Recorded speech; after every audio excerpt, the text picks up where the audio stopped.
did was he brought a real youth energy to the program. It had geared itself to music very heavily. His marriage to music helped break down a tremendous amount of doors on network television. Everybody and their mama was watching that show around that time. The show was a platform to do something that I dreamed of all my life. Yeah!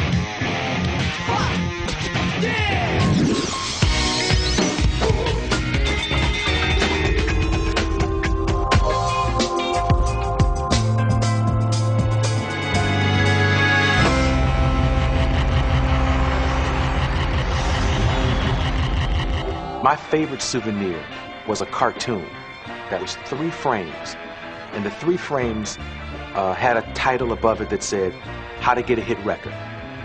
And the first one was Go on MTV. The second one was Go on the Arsenio Hall Show. And the third one had a guy in stripes with a number, and it was like, Get Arrested. I think people forget what television looked like before we were on the air. It was a very hip gig to play. You wanted to be on the Arsenio Hall Show. Everybody wanted to be on the show. There was nothing hipper or nothing cooler than being on the Arsenio show. That was like the show. It was a huge, like, cultural phenomenon. I mean, first African-American really to have a late-night show that was not, you know, for the African-American community. I mean, it was a show for everybody. You had all kinds of acts. Arsenio was the, you know, the talk show to be on and to kind of break your career. Snoop Dogg and Dr. Dre debuted on our show. And I would bring those things to Arsenio. You know, look, these guys are coming out, and he would be supportive and go for it. Dre told me that he wanted his boy Calvin to do a duet with him. When I look back, it's kind of funny because Calvin was Snoop Doggy Dogg, and Dr. Dre had asked me if he could sit on the couch and talk, and I'm like, no one wants to talk to Calvin. I didn't really want to go to the couch. I didn't want to do none of that. Maybe some other time we'll talk to Calvin, but, you know, Dr. Dre is the money. They were more interested in Dr. Dre. They didn't even really talk to me or say nothing to me, you know what I'm saying, before or after the show, which I understood, but, I mean, I was just happy to be there. I was overdressed. I had on a hooded sweatshirt with a long sleeve shirt with a vest on top of that.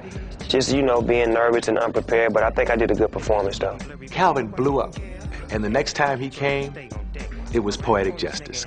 I think I busted a freestyle on there. Now stand up on your feet and peep the beat. Snoop Doggy Dogg's on the mic, I like to speak. Preach to each and all, I don't stall. Y'all know who the dopest rapper is, his name is Doggy Dogg. I freak and speak and reach to you, cause I'm on the microphone sporting gray and blue. I'm true to what I do, I don't bang it on. I'm the smooth macadamia Snoop Doggy Dogg. I make you jump, grab your but you might fall yourself, slump, hump. You can't see me, you wanna be me. I got a message to the CPT. What's up, Easy? I'm getting kinda greasy with curl on your neck. You can't see that dog cause I'm out your chin check. They call me the super duper superb. Hit 'em up, get 'em up, split 'em up, word. People was telling me I was a star, you know, when they first seen me on Arsenio Hall Show. For those who didn't really believe that I was rapping with Dre or doing my thing now. So once they seen that show, because everybody in jail seen it and everybody on the street seen it, the word is spread. I hear from my staff that Snoop gave the word green room a whole new meaning. Oh, we had a green room, and I do mean a green room. He brought everything himself, stayed in his dressing room, door occasionally opened, and, you know. It was Foggy, Smoggy, and Doggy Doggy. No comment.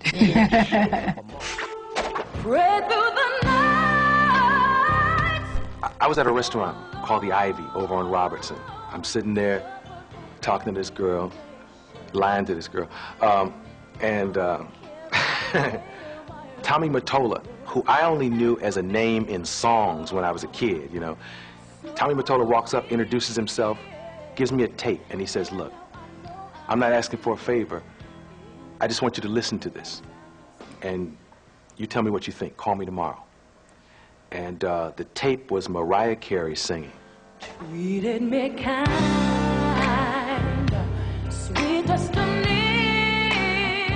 She came on the show and turned it out. I was really nervous because that show was so huge at the time, and it was a big moment for me. It took so long. I was just like, in my own mind, aren't I just the kid that was just at home watching this show? And then all the people that I went to school with, they were just like just going to college or whatever. So they were all like still hanging out around the TV watching Arsenio, and there I was.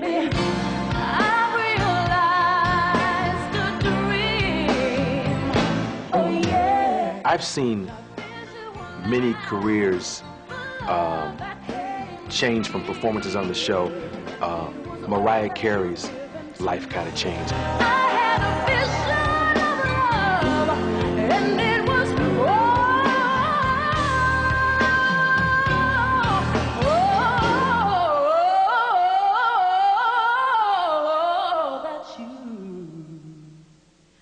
Turned out to be.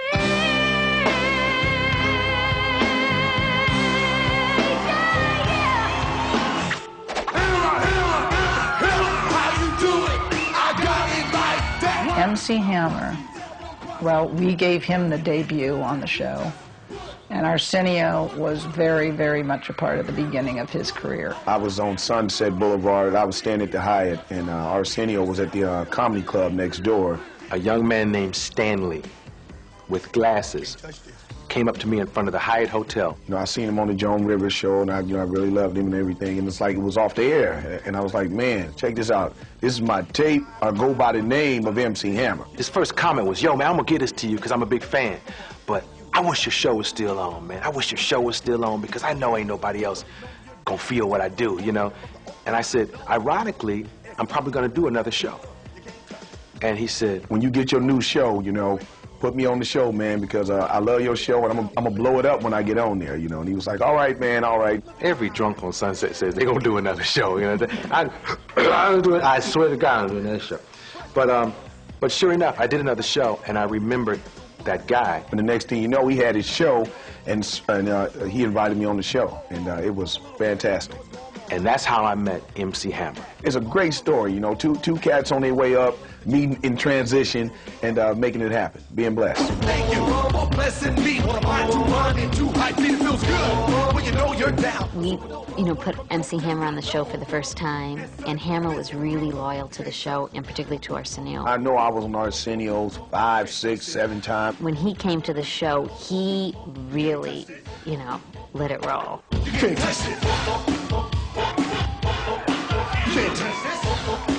Hammer doesn't want 20 tickets for his friends in the audience, or 20 tickets for his friends in the green room. Hammer wants all 40 of those people on stage. Maybe 5 of my guys will come down the middle aisle, and 6 more shoot down the left aisle. I'll come out the middle, and then, and more dancers will blast out from the back. The bottom line is they pay off. And when Hammer would come, he'd bring 100 people, and sometimes 100 of them would be a choir and dancers, and all of them would be on stage. It's funny because you'd see people coming down the hall with hot pants on and Daisy Dukes, and people with weird hairstyles and grease dripping, and people warming up, and it's like, and there was hundreds of them, and then they go on stage and they would turn it out. I give you more. I remember they once all came in these like gold lame outfits, and you felt like you were putting on a huge production, as opposed to a nightly talk show. Arsenio's audience was more like a show audience, not like a TV show audience. These were hip-hop fans, rap fans, music fans. So you could get wrapped up in it like you're doing a live concert versus a TV show. One time Hammer performed, and when the show went off and the credits run, Hammer was still performing, and we shot it all. We never used it, but he performed like 20 minutes after the show ended. It was popping in there, and we wanted to keep it going, and so we can't stop because it's time for credits and the show's going off, and the people want more. So we kept it going almost a half an hour, after we were done, and everybody partied, and Arsenio partied, and the crew partied, and we just had a good time. And that was the feeling I liked giving people, that, you know what, here's a place you want to be.